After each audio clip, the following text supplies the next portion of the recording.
Back Row Ministry, the world permit, Mr. Mark coming at you live and direct from the Kia Optima Studios. I want to thank everybody for all the support that we been getting with the videos we generate. I do it a certain way. I do the videos a certain way. It's nothing too classy. This is Poor Man Productions all day, baby. Poor Man Production, but you know I can ramp up the production a little bit. But it's a hobby. It's fun, and I enjoy putting out the information I put out.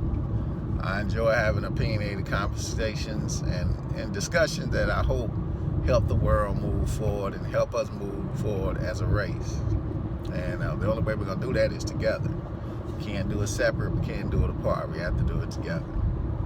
So, a lot of stuff going on in the news today. Donald Trump has made it clear that we are beginning our march towards World War III. We had the little North Korea episode that lasted half the season. Now we move back into the Iran episode. And it's kind of funny that these statements happen during, unfortunately I have to say this, one of the Jewish holidays, which is Tisha B'Av, that we have these comments being made, this back and forth between the Iranian leader and Donald Trump. Iran telling us to be cautious, which has the 44 kill code in it. The whole saying to be cautious is 44 in Gematria, kind of the kill code. Then Trump snaps out, and they're going back and forth, playing with the minds of people who don't have anything to do with any of their foolishness. But that's what they do. They throw the masses into wars that have nothing to do with us.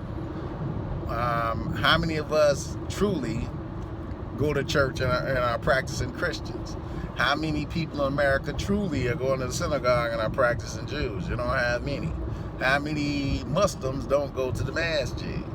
But they throw us into this as a way of getting us vested in their holy war. And that's what this is. The next war, Albert Pike said in Morals and Dogmas, would be a holy war. The third war would be a holy war. And it would unfold somewhere inside of the regions that were sacred in the holy books. Iran being one of the most sacred regions in the holy books. Iran, Iraq, these are very sacred places. Of course, Israel, Jerusalem, these are very sacred places. So of course, this last war is a holy war for those that vest in holy foolishness. And the whole plan was to get us vested in hating each other, where if the elite works like this, where if I can't get the races to hate each other, we can't have a black and white war, then let's have a racial war. Let's have a religious war. Let's have Muslims versus Christians, and you pick a side. Either you're a Christian, or you're a Muslim, or you're a Jew. And let's just have them rip each other apart. Let's use that other mechanism that we love so much to tear these people apart. Because the elite need that. They need us to rip at each other. Remember, they created these things. It was the elite that created religion. It was the elite now that has man thinking that one set of man is better than the other one, and God has chosen this set of people over everybody else. Or if you don't have a holy war and die, then you can't go to paradise, so you can get some prostitutes to sleep with for the rest of your life.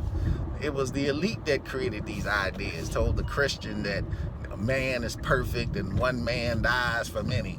All this foolishness. These are the people who brought you religion, who brought you these fake deities. There's only one creator. He doesn't need a book. He never needed to create words for you to follow. You should follow because you should follow. And people say, well, that's just blind faith. No, that's just you should follow because you follow. Who are we to question the creator? But the elite created religion to keep us separate. Ever since you read in the Bible, they talk about the Tower of Babel. The creating of the language was to keep us separate. So religion was created to keep us separate. It was another way for us to pick a side. Now we have who's the best God competitions. And that's what we're headed to in this war. This whole war is about pick a side. Are you going to be on the side of the Muslim? Or are you going to be on the side of the Christian? And people are going to tear at each other. As the death begins, we'll begin to tear at each other. Americans, when we start trying to obliterate other Americans just because they might have a Muslim name, or they might have a Christian name, or they might have a Jewish name. It's going to be all out bloodshed. And these are the things we have to be careful of, not allowing the elite to push us over the edge and to take us into their agendas. These are their agendas. They use certain people to fight their agenda. You think Donald Trump is going to the Mass G or to a church anywhere or to a synagogue? No, these people aren't religious. These people have one God, and that God is not the God you believe in. Best believe that. They don't believe in the same things you believe in. They don't go to church or the synagogue or to the Mass G. They're not Buddhists. They can care less about that stuff because they already know that is a bunch of bullshit. Most of the societies don't teach that version of God. They don't teach about the Creator in those senses. They gave us that foolishness to teach us about the Creator in those senses. They don't know. They won't teach you that foolishness. So we have to open our eyes all the way. We can't continue to, walk around with half open eyes.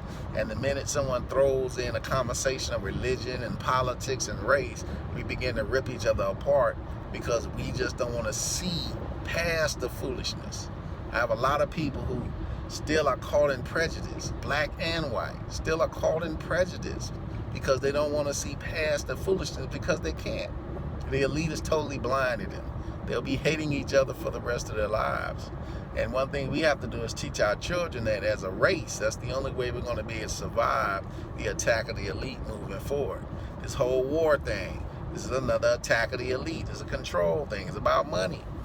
They'll start a war, slaughter millions of people around the world for their agenda, laugh about it, get paid, and then bring this fake peace to the world, offering fake peace after war and death and slaughter and destruction, because that's how their minds work.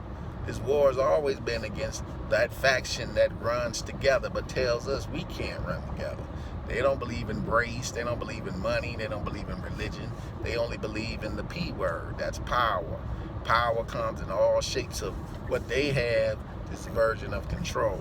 So we have to be very leery as we move forward. We've already seen the drums of war have been beating for a long period of time through the Trump presidency.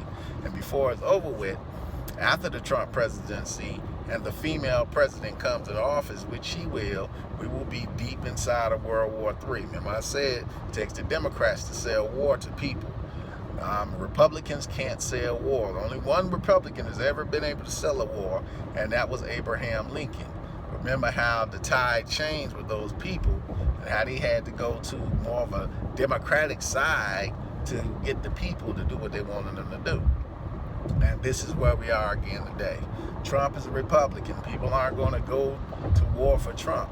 But it's going to take a whole bunch of different turns for people to go to war. We already see Russia making their move inside of this game. When a female president comes, it's going to be on and popping. Mr. Mahdi, people, please stay safe. Please stay alert. Please keep your eyes open because it's going to take us together to defeat our enemy. Peace.